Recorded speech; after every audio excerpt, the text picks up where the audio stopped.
Greetings, people of the internet. This is Scott with CircWorks, and this is Fan Art Friday. And I'm going to go ahead and apologize in advance. You know, this is probably the first video I've got up this week. Yeah, it's probably going to be that way for a little while. Actually, next week I don't know what I'm going to do because I'm going to be out of town. A friend of mine from high school is getting married, so I'm going to go to Vegas, and I'm going to be in that wedding and everything, and that should be fun. But so I don't know. I'll be on the road on Friday, so maybe if I can pre-record something before then. But yeah, it's just like super busy. So hopefully, I mean, it has been my goal in the past to try to do, you know, 2 videos a week, but now it's just getting down to, well, last video I did the 2 Fan Art Fridays. I don't know if I'll be able to do that today. I got to get some caught up on some other stuff. Oh, by the way, this is Gollum, if you haven't guessed. So this is another from the list that Saphira gave me. She gave me a big long list of different things. Lord of the Rings was on there, so I figured, why not do Gollum? So yeah, I still haven't seen the latest Hobbit movie. I don't think he's in it, but yeah, I mean, it's kind of weird. When Lord of the Rings came out, I was like a huge fan and everything, and I mean, I never read the books or anything. I remember like the cartoons. There was the Ralph Bakshi cartoon, and there were some other cartoons based on The Hobbit and Lord of the Rings and everything. So that was kind of my familiarity with you know, that Tolkien universe and everything. But yeah, when The Hobbit came out, I don't know if some time went by and I kind of lost some interest. I've seen the first 2 and I enjoyed them, but I didn't go out and buy like the DVD like I did with the other ones. I bought all the special editions and I watched all of them and everything. And so I don't know. I think I'm gonna have to give them all once the other one. I don't know if no, the other one's still just, I think, in theaters or just leaving theaters. So the newest one, the Battle of the Five Armies. So I'll probably have to once that comes out on Blu-ray or DVD, I'll probably have to kind of get them all and give them a good watch, because really, I mean, this, you know, there really are amazing movies. I just don't know why I haven't, like, I didn't even, like I said, I didn't even rush out to see the first one I saw. And maybe I wasn't as impressed with the first one as like some of the Lord of the Rings, and maybe that's why. But I didn't go out to the theater and see Desolation of Smaug, whatever. I didn't see that one, so in the theater anyway. I waited till it came out on video.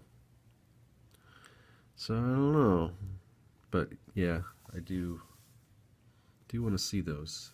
I've been going out and seeing some pretty decent movies lately. What have I seen? Mostly like Oscar-nominated stuff. Went and saw the Theory of Everything the other day. That was really good. That was the excuse me, the Stephen Hawking story. That was, you know, really good. That performance by, is it Eddie Redmayne? Excellent.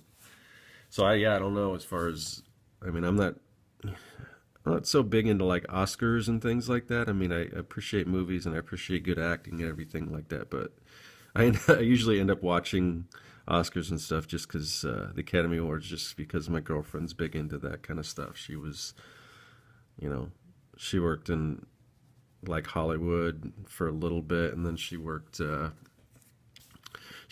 excuse me, in New York in the theater and everything. So she's really big into like acting and stuff like that. So she loves that kind of stuff. So we'll usually watch that, but Excuse me. I thought I was getting over this cold, but it's hanging on a little bit. But yeah, yeah, I don't know who might take that. I saw Birdman 2 a while back when that, kind of first came out, and Michael Keaton was excellent in that. So I don't know. I think it's probably between Michael Keaton and Eddie Redmayne. Also saw The Imitation Game. That was that one I really liked. I think it was just kind of, I don't know how to explain it. Just a very cool story. It's got, it's World War II, and that one's the one with Benedict Cumberbatch, and he's plays Alan Turing, I think is his name, and he was the basically the guy that almost designed the computer and cracked the Nazi codes and everything. But that was a fascinating story, and really well done. I would recommend that movie as well. So yeah, I've been able to, despite how busy I am, I have been, or else I just go insane, trying to go out and see some movies. Um, but, but yeah, and then I'll have a little break next weekend for this wedding I'm going to. So I don't know. Yeah, I mean, I've been kind of like, what was that? Sorry about that. My alerts are on pretty loud on my computer. Um, yeah, it's like, it's weird, it seems like I just got over being sick, and I don't know how much of that was, I mean, obviously most of it was me actually being sick, but some of it, I think it was hanging on because of like stress, because of all these projects that I got to finish. And it's like a weird thing because you're either stressed out because you're trying to find work, looking for money, and then when you got a lot of work, then you're stressed out because how are you going to do all this stuff? So I don't know. And everything always usually turns out all right. And right now I don't have clients breathing down my neck, but I just kind of know there's these looming deadlines, um, and kind of worried about that. But I'm feeling a little better now towards the end of the week. I've got some good. I made some good headway and stuff. So we'll see. Nothing's really. I don't know. That kind of stuff isn't really worth getting stressed over about. But it's hard. And I usually sleep pretty well, but I've had some trouble getting sleep. Last night I did get some sleep, but so yeah, I don't know why it's hard. I tell myself don't get stressed out about that stuff, but sometimes it's hard. You just do. It's like subconscious or something. Little smudge there, right there. You see that? So I don't know if I can. It's gonna be pretty bold right there, but what else can you do? Sometimes these sketch cards, since I'm going so fast, I'll not pay attention.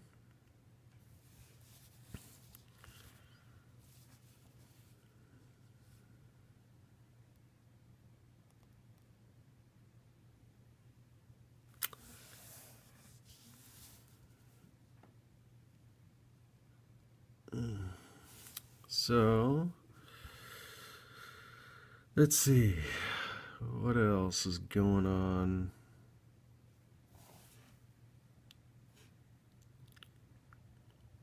Yeah, I'm kind of like I was talking about before. It should be fun this next weekend coming up.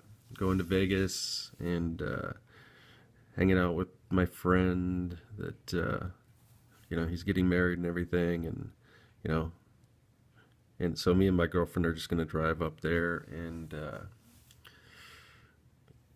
should be a good time. I haven't actually like been in a wedding for a while, so I'm kind of like, what am I supposed to do? Am I forgetting something? I almost forgot. I almost forgot to get like a gift. It's like it's just weird. I've got all this other stuff, and then But yeah, so the couple weekends back, we did his like bachelor party and everything, and that was fun. So yeah, it's good to get out when you're usually locked up in your house working and stuff. So okay, so we got the ink part of this guy done, pretty much. I should probably sign my name here. And so now let's add some color.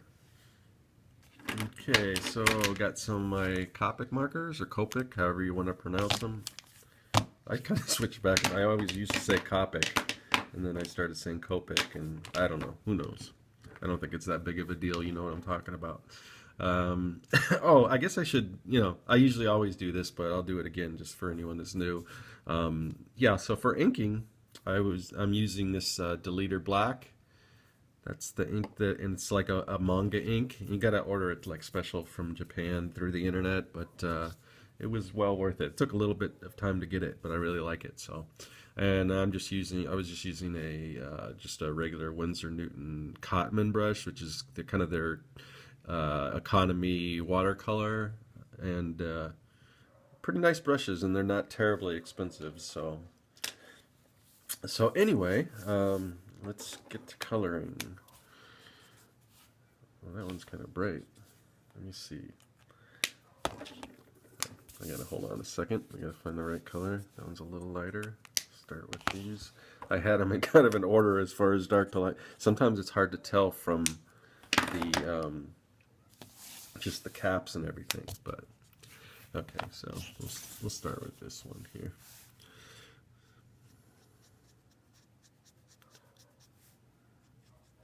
So I usually try to leave some of some white in there. Oh, my monitor just turned off, and I usually the monitor is in front here, and I use it kind of as a light source. So when it turns off, it gets kind of dim. But anyway, so hold on a second. All right. Yeah, I'll leave, some white, especially when I'm dealing with lighter uh, colors like skin tones. And he's obviously very pale. Sometimes he's almost like gray, but he might have looked good if I would have done him in gray too, I think. But so I'm just trying to, like I kind of always, you figure where the sun's going to hit and everything. And so the ball, you want to, like the ball of his shoulder here, it's real bony and everything. So that you kind of want to just have the light kind of bouncing off there a little bit. So kind of leaving some of that blank. And then obviously under his chin, it's going to be darker because there'll be some shadows, and we'll just keep filling in stuff like that. But as we go, so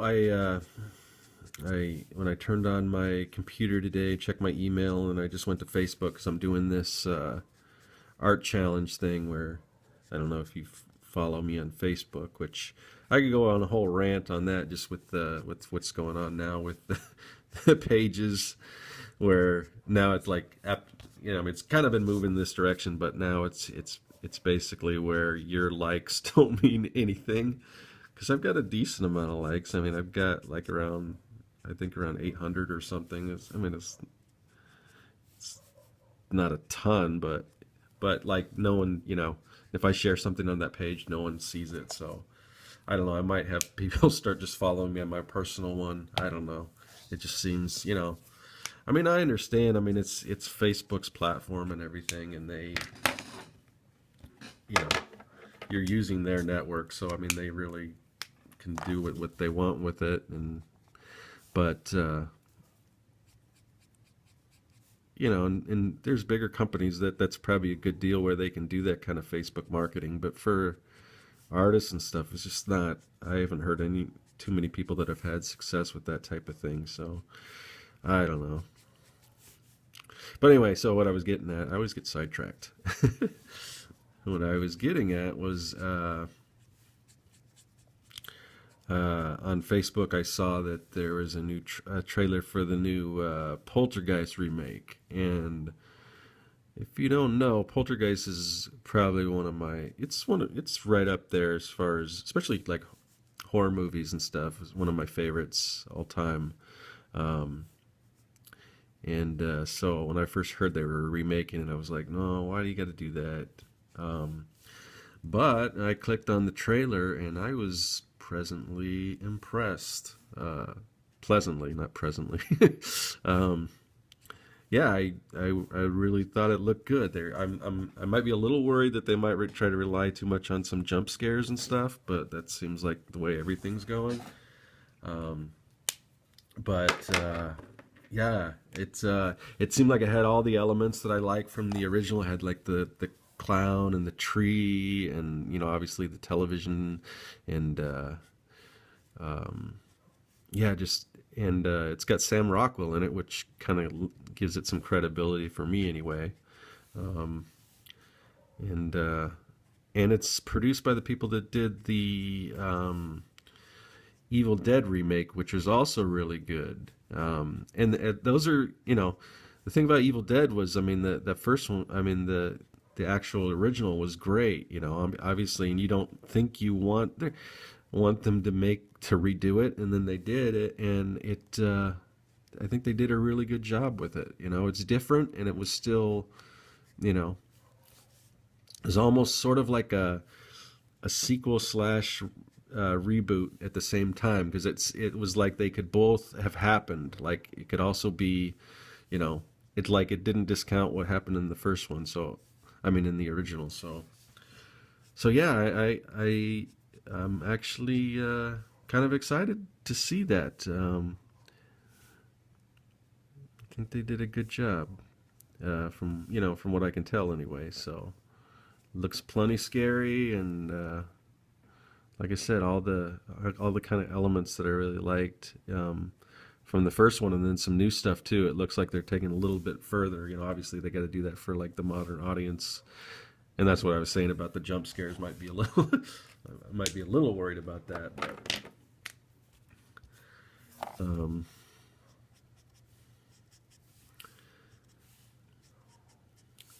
but yeah, so I guess I'm looking forward to it, which I didn't think I would be.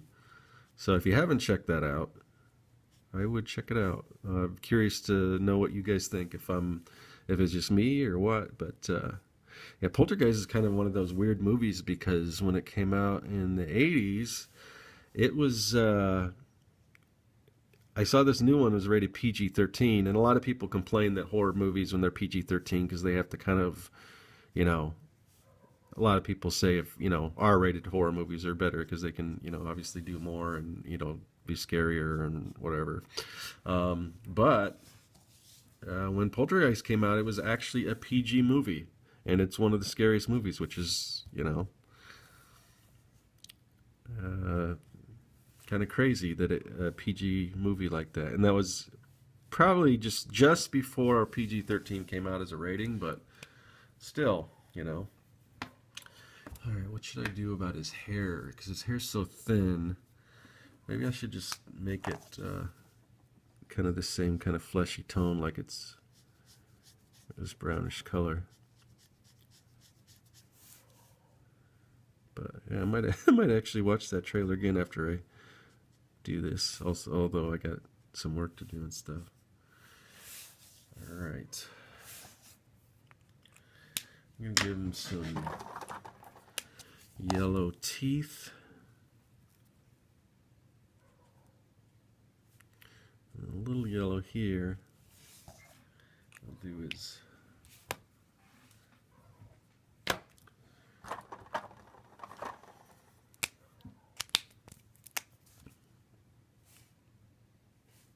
oh, that's not what I wanted.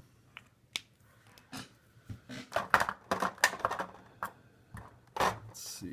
He's got these blue eyes that a lot of the references I'm looking like, or some of them are really blue and some of them aren't. So I don't know if that I don't know if that happens when he changes from like Smeagol to Gollum, or I don't remember exactly.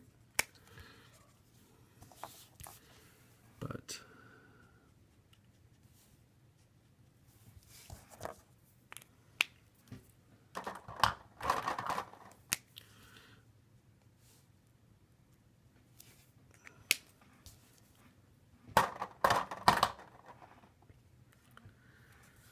alright. He's getting close to being done. You know, he needs just some minor things, just as filling his tongue here. And I'll break out my gel pen here. Just add some highlights on his eye. Get him nice and glossy. I don't think I really need much other highlights on this guy. And let's go ahead and just fill in some background, kind of pop them out.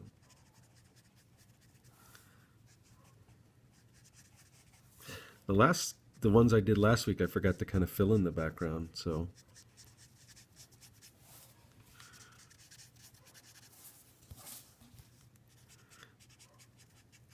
I always use blue. I use blue a lot for these things, so my blue colors are wearing down. There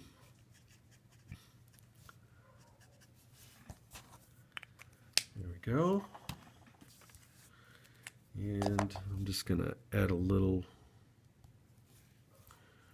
I wonder how much more ink I have in this thing. I keep saying I'm gonna get another one, but I haven't had time to get to the art supply store.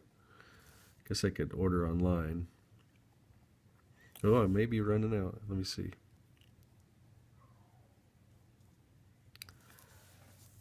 Doesn't show up as much just because it's a pretty light blue, and it may be going down the pin. I don't even think you can see that, but oh well, I already started, so.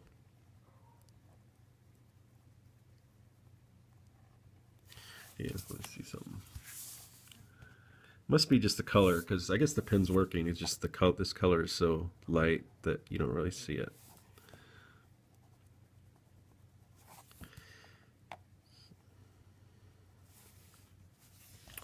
All right, so there we go. There's Smeagol or Gollum or whatever you want to call him from Lord of the Rings and The Hobbit and the Tolkien universe. So yeah, thanks for watching another episode of Fan Art Friday. Hopefully next Friday I'll be able to do another one. Hopefully I'll have to, like I said, pre-record it, and because I'm going to go have some fun in Vegas. So, but I do hopefully get a video out, and not sure. But if you guys have any suggestions on what you want to see.